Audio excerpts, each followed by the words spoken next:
Hey guys, and welcome to another episode of Car Extra Racing 2 with BrogAutohaus.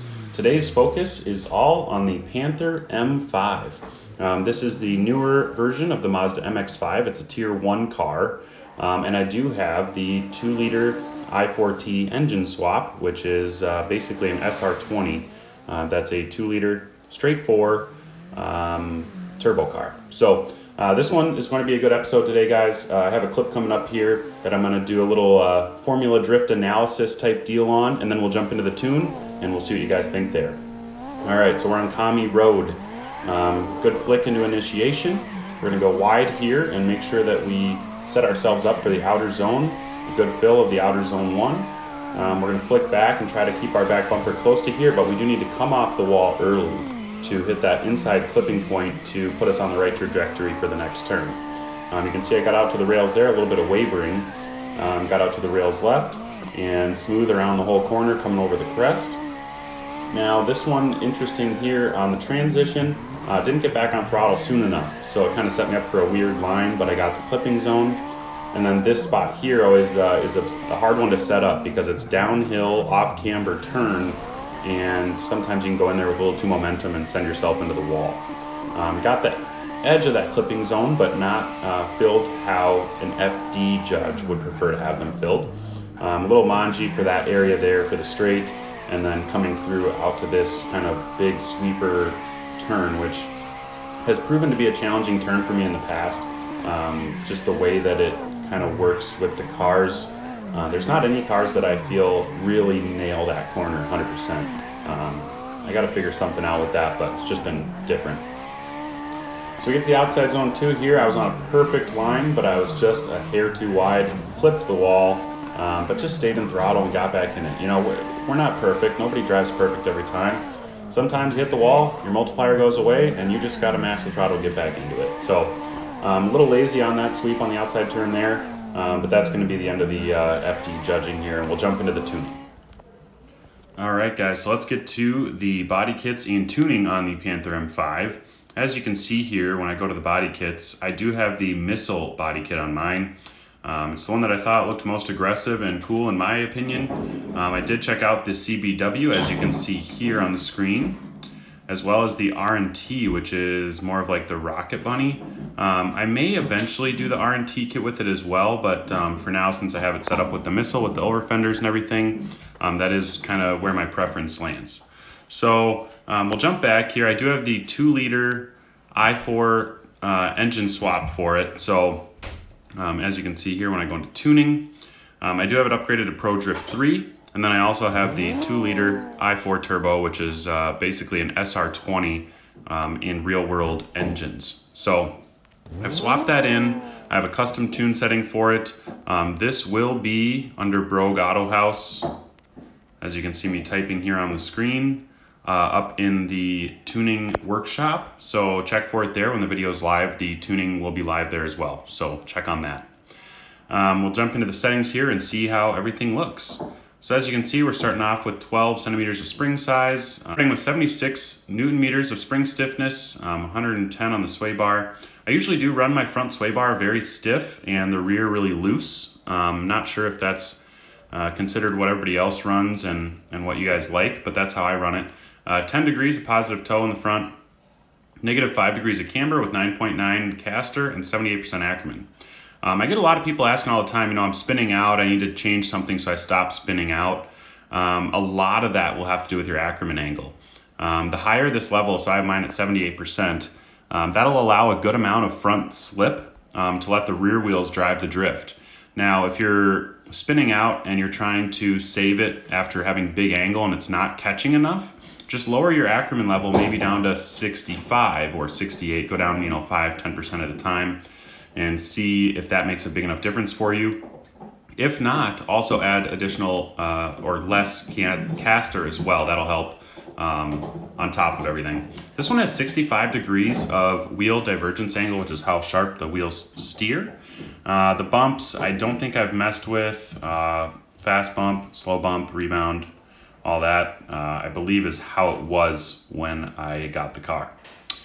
We'll switch to the rear suspension here. You can see all the rebounds, the bumps, Negative 1.1 camber in the rear, 0.03 of toe. As you can see, way less sway bar than the front. I want that rear to kind of let it sway a little bit so that it gets the grip coming out of the corners. 77 on the spring stiffness of the rear and 12 centimeters as well. As you can see here, I'm running 18 265 by 30 front tires and 18 285 30s in the rear. So just 20 millimeters of extra width in the rear. That helps with grip. It helps with drift. I do run square setups on certain cars, but for the most part, it's better off to have a slightly wider wheel in the rear and maybe poke out the front a little bit with some axis width. Well, we'll get to that in just a moment. So I do have the SR20 fully maxed out as far as the engine goes. 773 horsepower, 700 nanometers of torque. Newton meters, sorry, I keep saying nanometers, don't know why, my bad. Differential I have at a 0.51 with a 3.79 overall gear ratio. Now, I know that the gear ratios can be really confusing, so I want to explain real quickly. Right now I have a 3.79. If I was rowing through the gears and let's say it's just hitting limiter immediately in 6th gear, because this has 6 gears, I would lower that from 3.79 down to like a 3.5. If it's still hitting limiter, lower that again because it'll give you longer gears with the lower number. In opposite of that, you also have to realize that if you the gears are too long and you're not getting enough RPM to keep the wheels spinning in certain gears that you want to be in, you can raise that gear ratio number. You know, the highest I really suggest is probably a 4.0. I know I've had a couple tunes where they get into like the 4.25s, but those are really short gears when you get to that level. And I always try to make sure that my 6th gear is close to a 1-to-1 ratio. As you can see down here, I mess mostly with 4th, 5th, and 6th gear because those are the gears I'm going to be driving in most of the time when I'm drifting. And if I have my 6th gear at a 0.96, it's kind of the perfect gear set for really high speed, you know, like San Palazzo, Springstone. There's some really high speed tracks where you need that extra gear to keep you going. Now, if you're only going 70 miles an hour, 60 miles an hour, and you put it into 6th gear, it's probably not going to perform that well, but 5th gear is really good for that, the way I have it set up with a 1.09. So hopefully that gives you guys some insight into how I go into tuning the gears themselves, and obviously how it affects. So the lower the number of the gear, the longer the gear is, the higher the number, the shorter the gear is.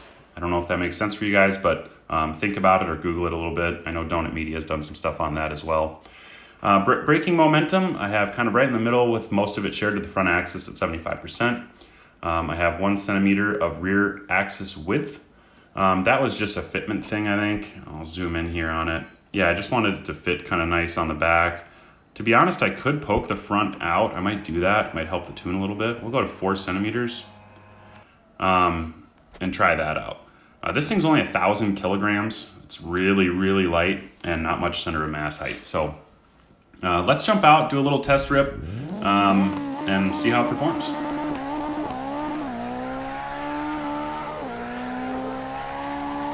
So you can see my 5th gear is kind of my 100 mile an hour drift speed gear.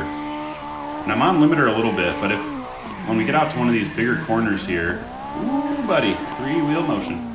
We get out to these bigger corners here, you'll see I can switch up to 6th and really let it eat coming around some of these bigger corners, these faster corners, because this one in particular, when we come around over the top, not this corner but the next one, you need a lot of speed and to kind of loosen up your angle a little bit in order to finish the turn all the way around to the end. So you'll see here I'm in 6th. I'm going to downshift to 5th because this corner starts kind of tight. Wind it out. I'm hitting some limiter now, so I'm going to switch to 6th and keep it flatter here so we can get around this apex. Nice little apex there.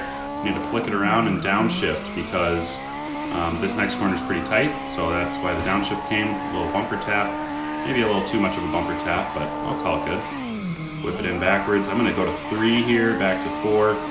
So you can see I downshift big time for backwards entries. That's because it's a lot of load on the car, and if your RPMs are too low, the car won't be able to really stay in drift. It's going to kind of bog down and it won't give you that backwards entry. So you can flick it in, downshift, let off gas a little bit. That was pretty aggressive backwards. Definitely not chaseable in any sort of competition, but That's going to do it for today's video, guys. I appreciate you watching, liking, subscribing. As always, put your life in drive, and we will see you next time.